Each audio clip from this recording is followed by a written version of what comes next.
Hello everyone, my name is Blanca Gracia and I am a medical doctor specialized in intensive medicine. I am also part of the Christian Life community here in Madrid. First of all, I want to thank the organizing team for inviting me to this talk that for me is so important and necessary today. I wanted to start this talk with one phrase that says, "Heal sometimes, relief often, and always comfort." It is the typical phrase that we could find on a calendar or that we could put in our profiles in the social networks. But in reality, it is the definition that was given to the functions of medicine in the 19th century. And it is the one that I think should be now in the 21st century. During the first wave of COVID-19 pandemic, I worked in 2 hospitals in Madrid in the intensive care units. So thinking about what might interest you in my experience, I thought about sharing with you the 3 big treasures I discovered during these months and that made me change radically my vision of medicine.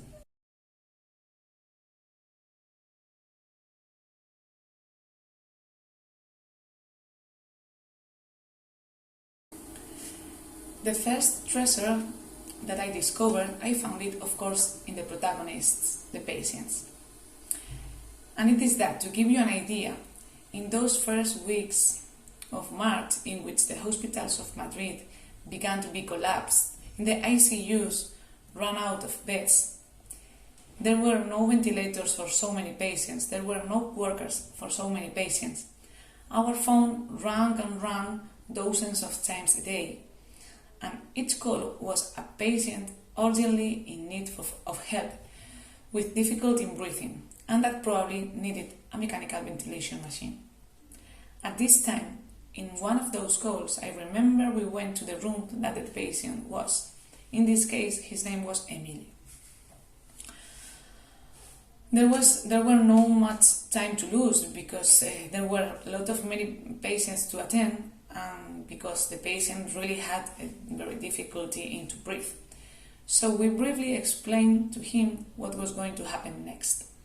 He was going to be admitted into the ICU.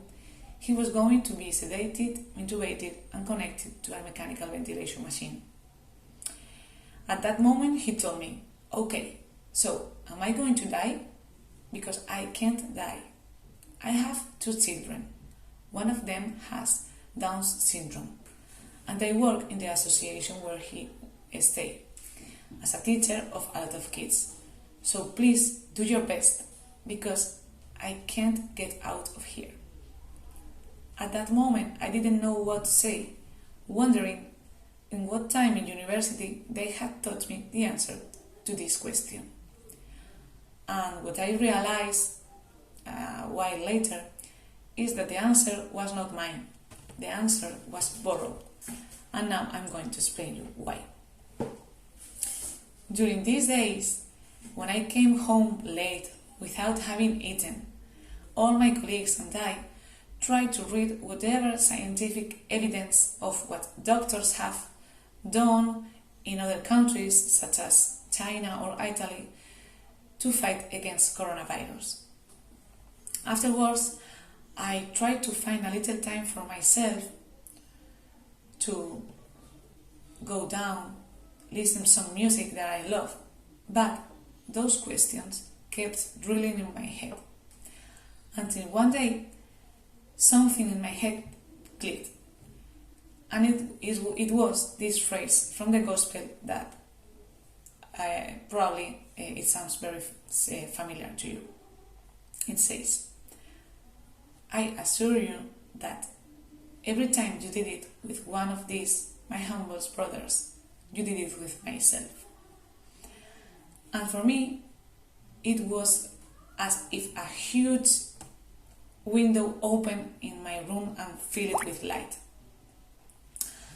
And I thought, is not this my patient?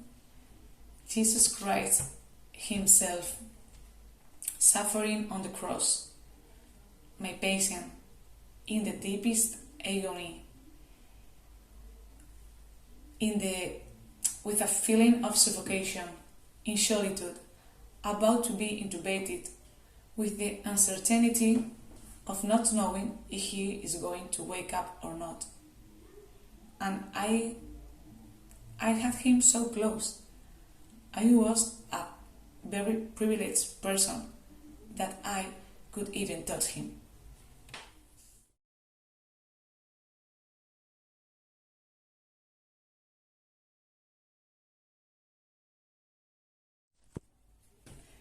The second treasure comes from the families of these patients.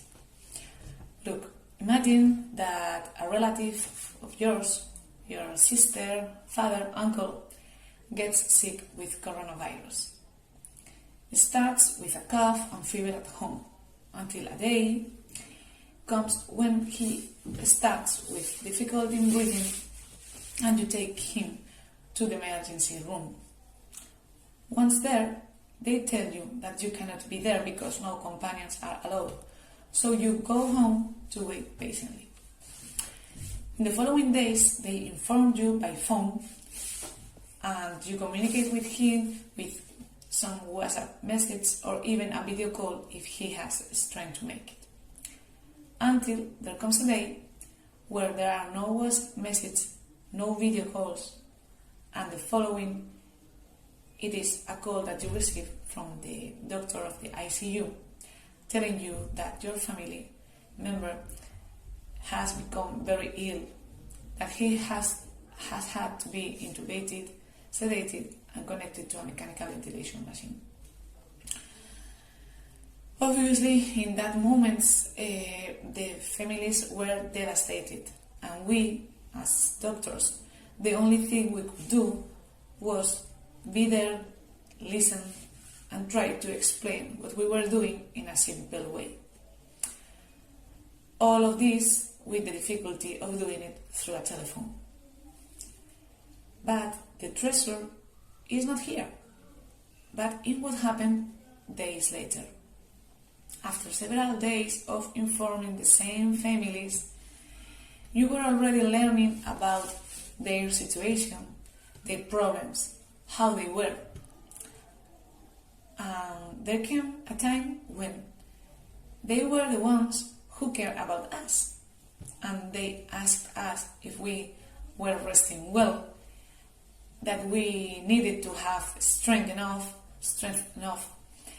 They asked us if we had enough protections and masks, and they made us donations of protective glasses, food, a lot of things. Even a grandmother asked me, "My dear, are you eating well? Do not be hungry, please." And that for me was so cute.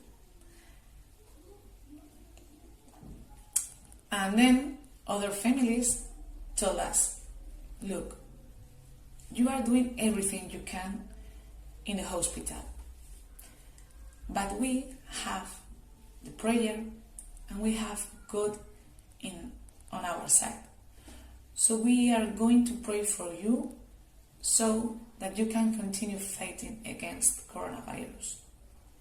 And for me, this was very important, because in those days where the feeling was like going to war, which the only thing that surrounded you was death, lack of resources, uncertainty, frustration, it was very difficult to put my trust in God. But thanks to these families, I was able to trust a little bit more.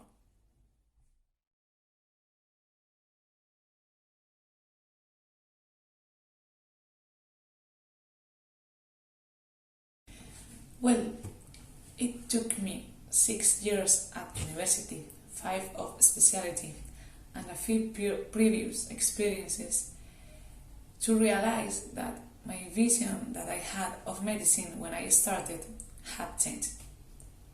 Right now, for me, the vocation as an intensivist doctor is a very large whole that is made up of 2 equal parts. The first one is the most obvious, the most scientific part, in which as a doctor you have the responsibility to study and being updated to treat your patients in the best way. The second part is my great discovery, and it consists of having the privilege of accompanying the patients and their families in the most difficult moments of their lives.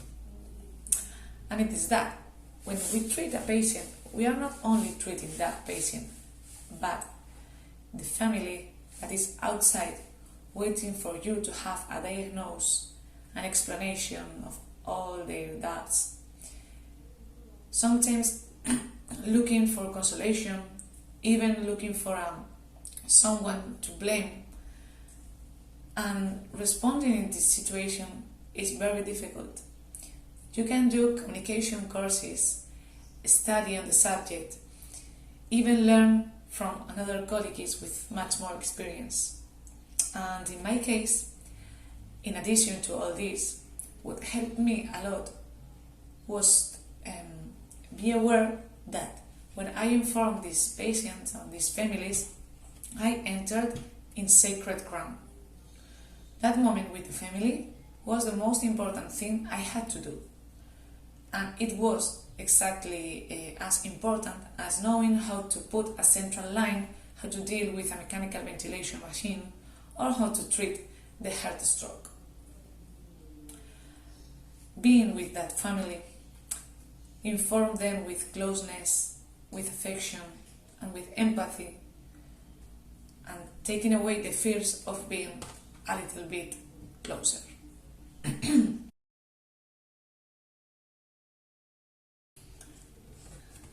And it is that in those months of the pandemic, exceptionally in the ICU, we accompany many patients in the last moments of their lives. To give you an idea, during those months of March in 2020,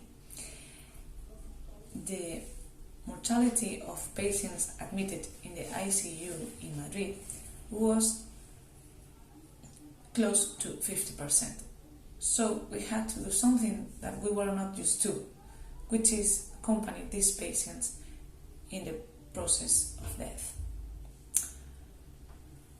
I want to share with you a phrase which accompanied me during the last year, and is from the founder of modern palliative care. And she, speaking to their patients, said, "You matter because you are you. You matter until the last moment of your life.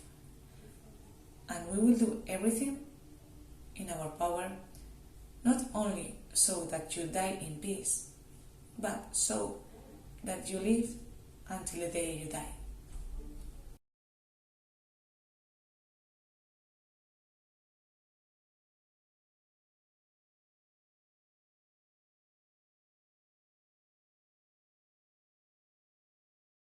The third treasure came from the testimony of many of my colleagues.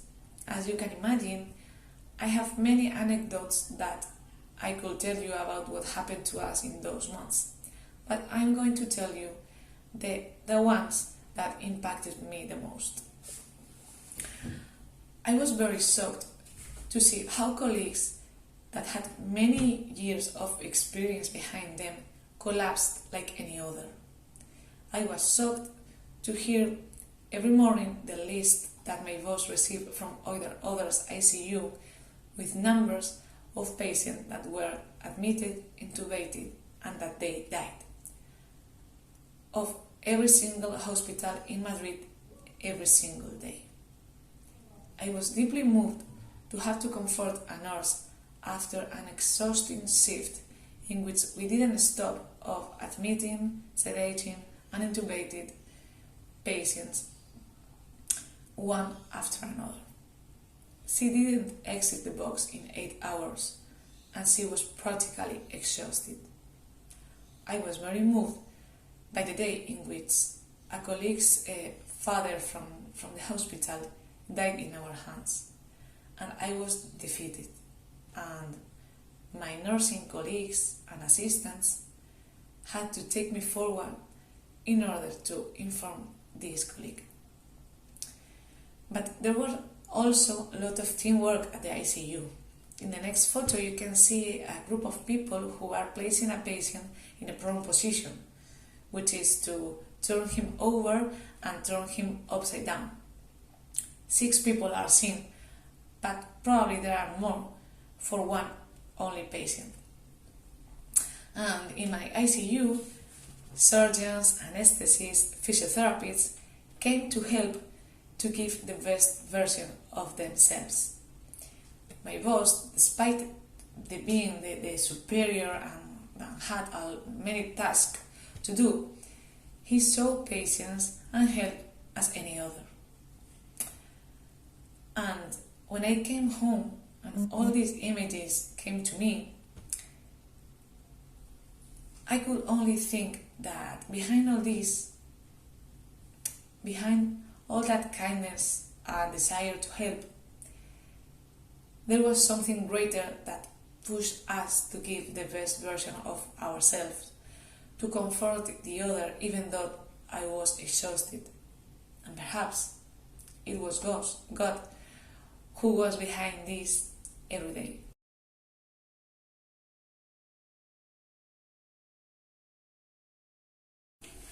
What do you think that helped me?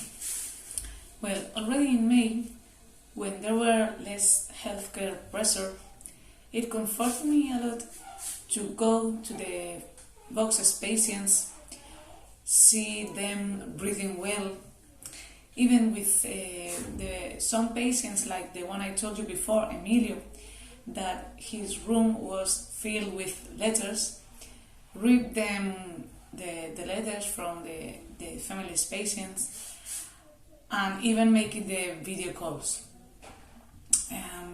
Because these moments were moments of great emotion in the ICU, and all this helped a lot to patients. But for those who were a boost of energy, it was for us. The patient you are going to see in the photos is Rafael. He was a patient that he was a very believer. He also was very upset for being more than 2 months in the ICU.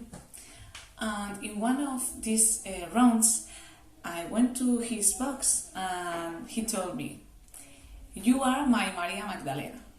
And I thought that he was saying this because Holy Week had just passed. And he told me, no, Blanca, you are my Maria Magdalena. And at that moment, I remember a word that a friend of mine invented for those situations in which it seems like God is knocking at your door and you don't even realize and you don't find him out. And she names this situation Godcidence, like God plus coincidence. Well, for me, I had a lot of Godcidences during the pandemic.